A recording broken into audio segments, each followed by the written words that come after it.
Hola, ¿qué tal a todos? Bienvenidos a este video sobre control de la expresión génica. Comenzaré dando un panorama general de la expresión génica comparando dos células evidentemente distintas. Por un lado tenemos una neurona que ya sabemos que se encarga de procesos complejos como la sinapsis, y por otro lado tenemos a los linfocitos que se encargan de sintetizar anticuerpos. Y bueno, a pesar de esas diferencias tan obvias que estamos observando, lo interesante aquí es que contienen la misma información genética, contienen el mismo ADN. ¿Cómo es posible que suceda esto? Bueno, pues es que estos diferentes tipos celulares producen diferentes proteínas, es decir, expresan diferentes genes. Entonces aquí la expresión génica es fundamental para que cada una de las células, sobre todo estas que son especializadas, realicen su función de acuerdo a lo que requiere el organismo. Cabe mencionar que esto no es completamente cierto en el sentido de que producen proteínas diferentes. Hay proteínas que sí tienen que producir todos los tipos celulares, y me refiero a proteínas constitutivas que deben de expresarse porque son vitales. Estamos hablando, por ejemplo, de proteínas ribosomales o el RNA ribosomal.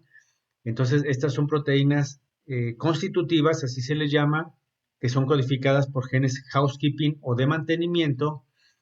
Y bueno, la razón en el caso de estas proteínas o RNA ribosomal es porque pues, constituyen los ribosomas, y los ribosomas son esenciales para cualquier tipo de célula.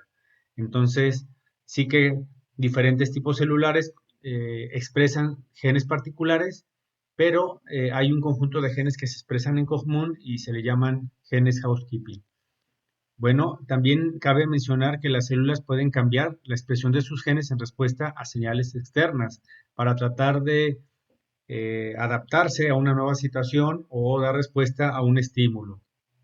Por otro lado, tenemos un término para profundizar en este aspecto de que diferentes tipos celulares contienen el mismo ADN, y me refiero al término genoma totipotencial, es decir, que todo lo puede, que toda la información genética está en cada una de las células o en cada genoma. Y hay tres experimentos que describo aquí brevemente.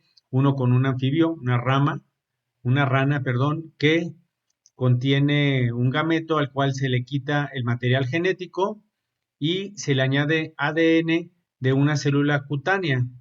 Y lo que se observa es que ese gameto con nuevo material genético puede desarrollarse en un embrión y eventualmente dar lugar a un individuo nuevo que empieza como un renacuajo. Entonces, pues la información que estaba en una sola célula cutánea dio origen a un individuo, es decir, tenía toda la información para hacerlo esta célula cutánea.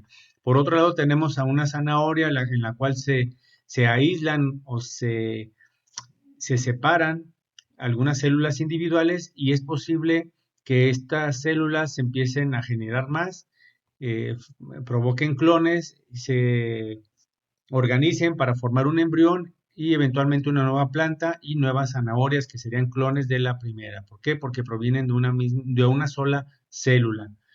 Por otro lado, tenemos el ejemplo, pero en mamíferos, que esto es algo más complejo, donde el ejemplo inicial o el primer caso exitoso fue Dolly, una oveja clonada que, bueno, aquí se aplica en una vaca, pero el fundamento es el mismo para todos los mamíferos, donde se puede tomar un gameto, eliminar el material genético, añadir ADN de una célula somática, en este caso de una célula de un oviducto o de una ubre, y con ese material genético se implanta en este gameto que estaba enucleado o que no tenía material genético o ADN, y por medio de impulsos eléctricos se puede promover la formación de un cigoto y eventualmente un embrión, el cual se implanta a una madre adoptiva, a una madre nodriza, y va a generar a, pues, a un individuo que sería un clon de la vaca que aportó